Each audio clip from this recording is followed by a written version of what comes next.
Yes, hello students. So I hope so that you have completed your chapter number 2. I will be continuing now. Okay, I will continue the chapters now. Okay, so I hope so that you have completed up to page number 23, chapter number 2. And today we will be starting with physical and chemical changes given on page number 24. Physical and chemical change.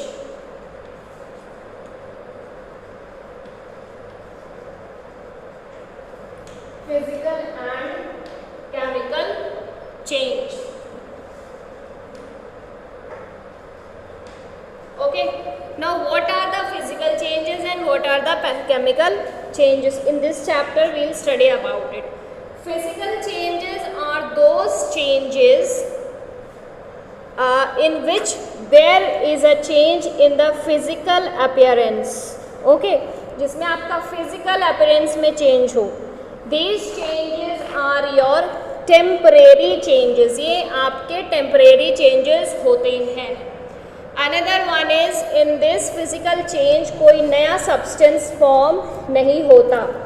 No new substance is formed in the physical changes. This physical and chemical change you have also studied in your lower classes. आपने अपनी छोटी classes में भी पढ़ा है physical change और chemical change के बारे में. So same thing we will be studying now in physical and chemical change. So physical change, first one is, this is your temporary change. Physical change कैसा change होता है? Temporary change होता है. Temporary means कुछ time के लिए होता है ये चेंज, ठीक है, परमानेंट चेंज नहीं होता. ठीक. Chemical change is your permanent change.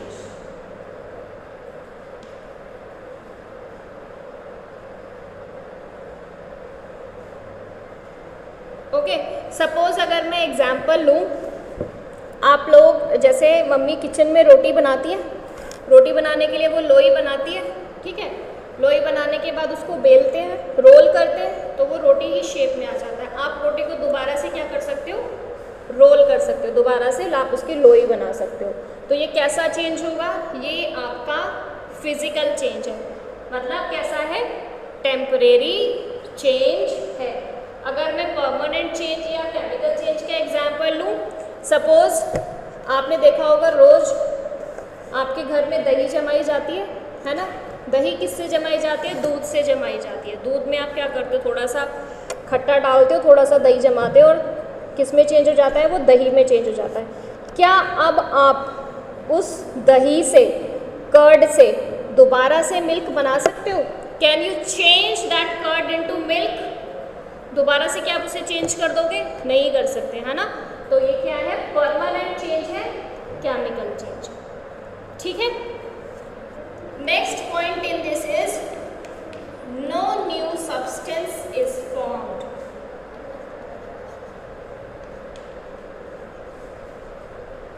No new substance is formed.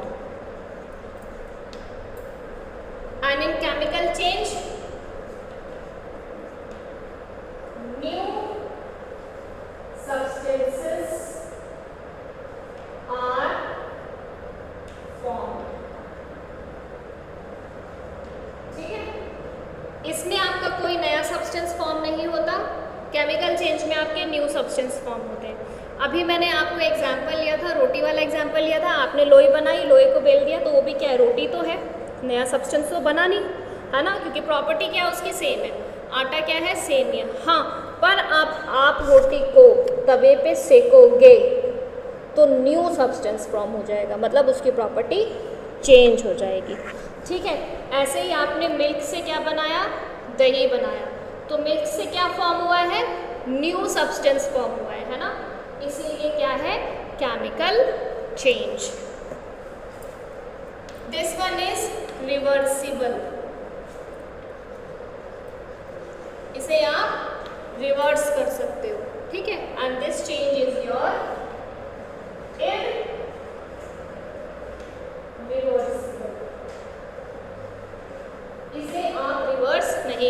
सकते, दही से आप दूध नहीं बना सकते।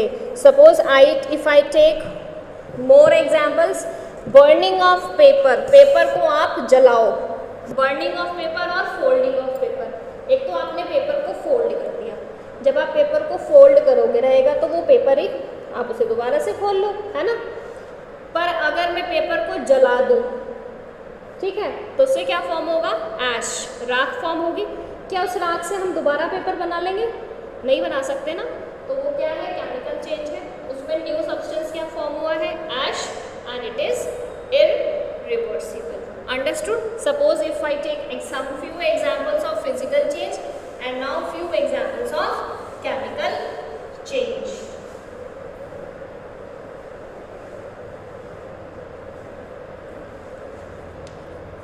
Examples. First one, if this is folding of paper, paper को फोल्ड करना क्या है, physical change. In this burning of paper, burning of paper क्या है, केमिकल चेंज, क्योंकि न्यू सब्सटेंस फॉर्म होता है, that new substance is ash. Here second one is rolling of roti, ठीक है। Here baking of roti, ठीक है।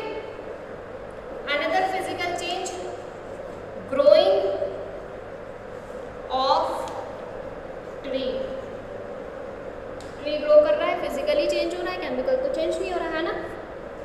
राइपनिंग ऑफ फ्रूट, राइपनिंग मतलब फ्रूट का पकना, वो क्या है, केमिकल चेंज है। Ripening of fruit, ripening of fruit is your chemical change. Next,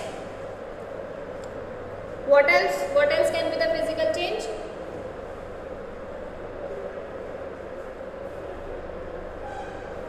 Melting of candle, जब आपका कैंडल मेल्ट होता है, वैक्स ही रहता है ना, उस वैक्स को आप दोबारा भी यूज कर लेते हो। So melting of candle is chemical change, and burning of candle, candle जब जलती है,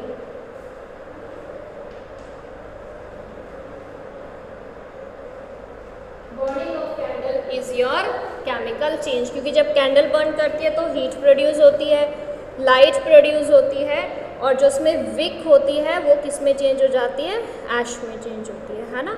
सो बर्निंग ऑफ कैंडल तो केमिकल चेंज है, एंड मेल्टिंग ऑफ कैंडल क्या है, आपका फिजिकल चेंज है। So this for your physical and chemical changes. So in your book, page number 24, physical and chemical changes. In the previous chapter, we have learned about a few physical properties of matter. The properties that can be observed and specified like color, hardness, rigidity, fluidity, density, melting point, boiling point, etc. are the physical properties. The interconversion of state is a physical change because this change occur without a change in composition and no change in the chemical nature of a substance. Interconversion of state में क्या होता है, अगर एक state से दूसरी state में change होते हैं, जैसे आपने interconversion of state of water पढ़ा होगा, है ना। This you have to note down, okay? जब आप अपने नोट्स बनाओगे तो आपको नोट डाउन करना है whatever I have written on the board. Suppose interconversion of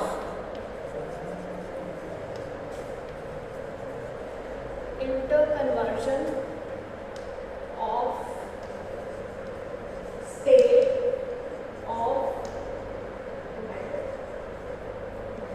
पढ़ चुके हो आप लोग ये प्रीवियस चैप्टर में। Interconversion of state of matter में क्या है कि आप एक स्टेट से दूसरी स्टेट में चेंज कर सकते हो, जैसे सॉलिड लिक्विड में, लिक्विड गैस में, gas to liquid, liquid to solid, है ना।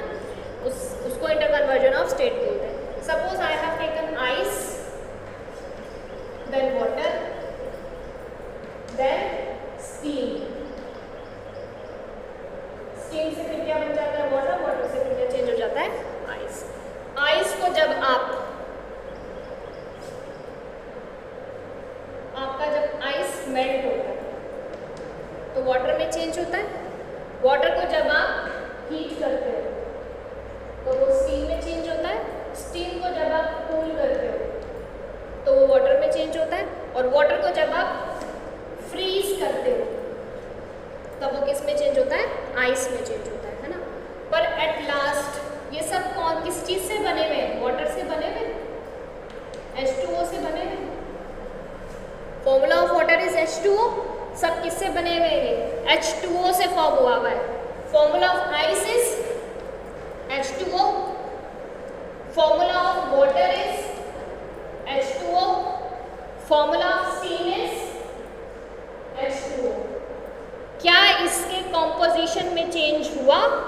नहीं हुआ। जब तक कॉम्पोजिशन में चेंज नहीं होता तब तक कोई भी केमिकल चेंज नहीं होता है। इसीलिए that is why inter conversion of state of matter is your physical change. क्योंकि ये वाटर था, आइस क्या है? वाटर की फॉर्म है। H2O क्या है? वाटर की फॉर्म है। स्टीम का फॉर्मूला भी H2O ही होता है क्योंकि वो वाटर से फॉर्म होता है ना। तो composition is same. So no new substance is formed in the interconversion of state of matter. That is why your interconversion of state of matter is what? Is a physical change. कौन सा change है ये? Physical change. Understood? Okay.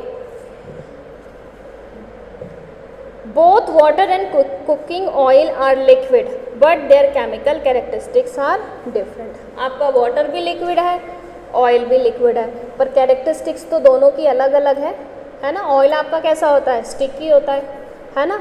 आपने देखा है oil की properties अलग होती हैं और वाटर की प्रॉपर्टीज़ अलग होती है। वाटर जल सकता है? नहीं जलता। ऑयल को आप बर्न कर सकते हो? Yes, we can burn oil. ठीक है। तो ये इट इज़ दिस, जो चीज़ें आपका जैसे ऑयल आपका बर्न कर गया तो यानी ऑयल जब बर्न करता है तब वो क्या प्रोसेस करता है? It shows chemical change. Understood? Okay. Now what next topic is what are the type of pure substances.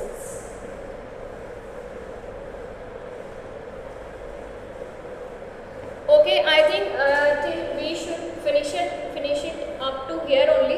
आपके पेज नंबर 24 पे सब क्वेश्चंस आर गिवन जिसमें आपको आइडेंटिफाई करना है ये फिजिकल चेंज है या केमिकल चेंज है ना।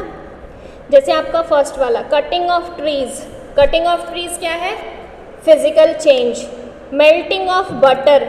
बटर को मेल्ट करना, पिघला के भी तो बटर ही रहता है, क्या है? फिजिकल चेंज है। रस्टिंग ऑफ अलमीरा। अलमीरा में जंग लगना, जब जंग लगता है तो नया सब्सटेंस फॉर्म होता है। So rusting of almirah is your chemical change. Boiling of water to form steam, that is your physical change. Passing of electric current through water. जब आप वाटर में इलेक्ट्रिक करंट पास करोगे तब ये H2 में और O2 में ब्रेक हो जाएगा। ठीक है।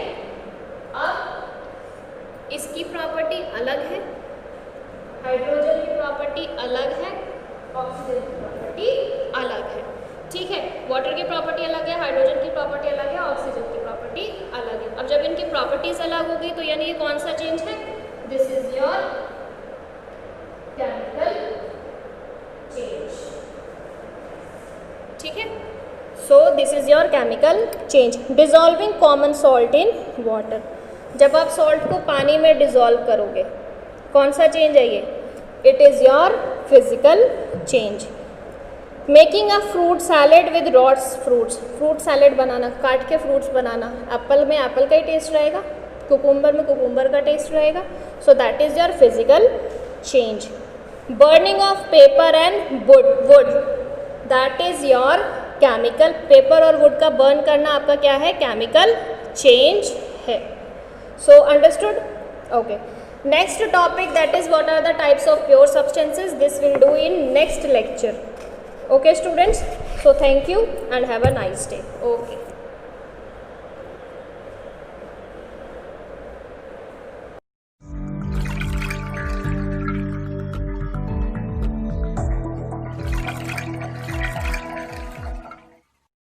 Elements and compounds. Everything around us, whether it is gas, liquid or solid, is made up of matter. When matter is observed closely, it is seen to be made up of tiny particles called atoms. Atoms combine to form molecules that make up different kinds of substances around us. The molecules that make up matter can be classified as elements or compounds. Let us learn more about these today.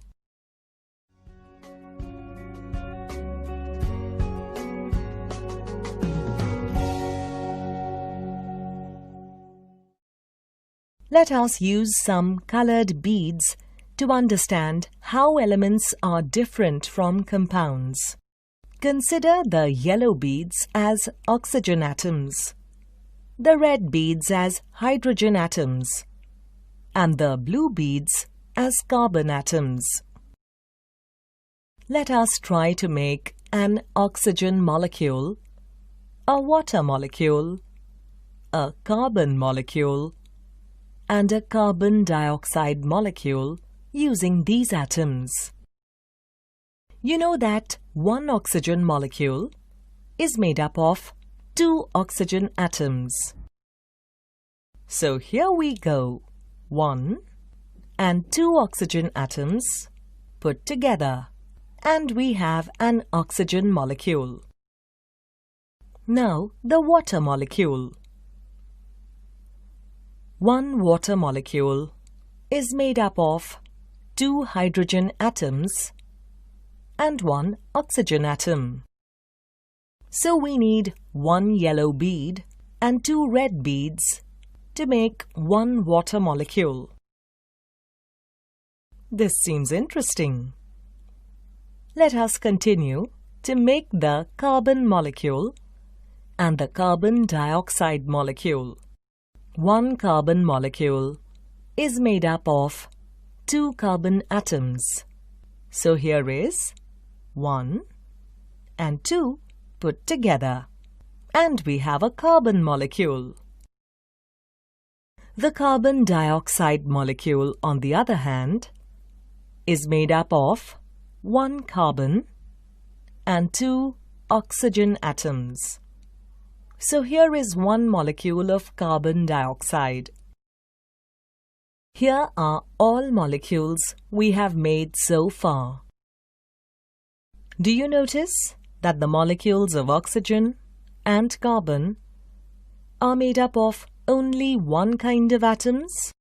Well, all such molecules that are made up of only 1 type of atoms are called elements. But then, what about molecules like water and carbon dioxide? Well, all such molecules that are made up of more than 1 type of atoms are called compounds. The properties of a compound are different from the properties of the elements that make the compound.